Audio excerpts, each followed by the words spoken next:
পৈতৃক সম্পত্তি নেই। ওকে ভবানীপুরে মমতা ব্যানার্জিকে আমি হারাবো, লিখে রাখুন। নন্দীগ্রামে হারিয়েছি।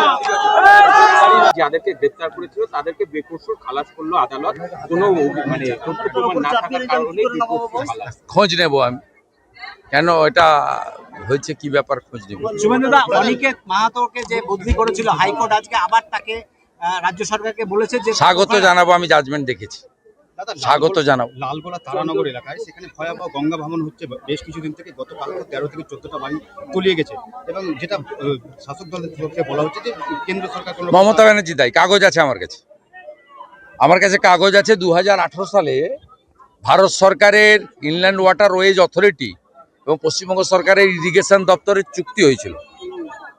21 কিলোমিটার এলাকা বৈষ্ণবনগর থেকে ফরাক্কা পর্যন্ত 21 কিলোমিটার এলাকায় এনটিপিসি করবে, ফরাক্কা ব্যারেজ করবে। তারা তাদের কাজ করে দিয়েছে। বাকি 80 কিলোমিটার এলাকা আপ টু নদিয়া পর্যন্ত এটার দায়িত্ব নিয়েছিল রাজ্য সরকার, তারা কাজ করেনি। রাজ্য সরকারের কাজ আমি আপনাকে বলে দিলাম। মদের দোকান খোলা, 20,000 নতুন মদের দোকান মমতা খুলেছে। রাজ্য সরকারের কাজ হচ্ছে তোষণ করা, মুসলিম ভোট ব্যাংকের জন্য তোষণ রাজনীতি করা। এর বলি হরগোবিন্দ দাস, চন্দন দাস। আর 3 হচ্ছে ভোট এলেই 200-500 টাকা ভাতা দিয়ে দাও, হিন্দুদেরকে ভাগ করো। এই 3টা কাজের বাইরে অন্য কোনো কাজ জানে না। তাই ভয়াবহ অবস্থা। ওই বৈষ্ণবনগরের এমএলএ কে চন্দনা সরকার তৃণমূলের, ফরাক্কার এমএলএ কে মনিরুল তৃণমূলের, শামশেরগঞ্জের এমএলএ কে আমিরুল তৃণমূলের, রঘুনাথগঞ্জের এমএলএ কে আখরুজ্জামান হাফমন্ত্রী। এদেরকে ধরুন না ভালো করে, আমাদেরকে ধরে কি হবে? আমাদের ধরে লাভ নেই। বিজেপি এলে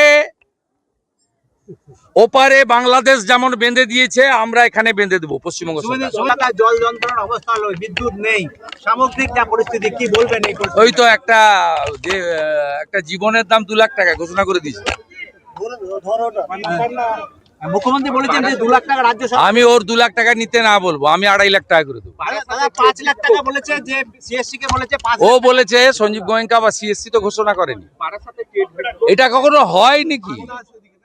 কলকাতা কর্পোরেশন আর পুলিশের জন্য ওরা মারা গেল। আইএমডি আগেই জানিয়েছিল।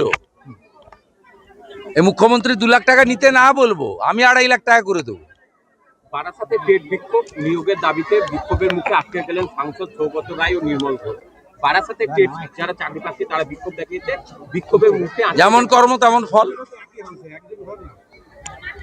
যেমন কর্ম তেমন ফল। দাদা, গোটা রাজ্যের যুবক সমাজ, শিক্ষিত যুবকরা ফুঁসছে, যে কোনো সময় বিস্ফোরণ হবে।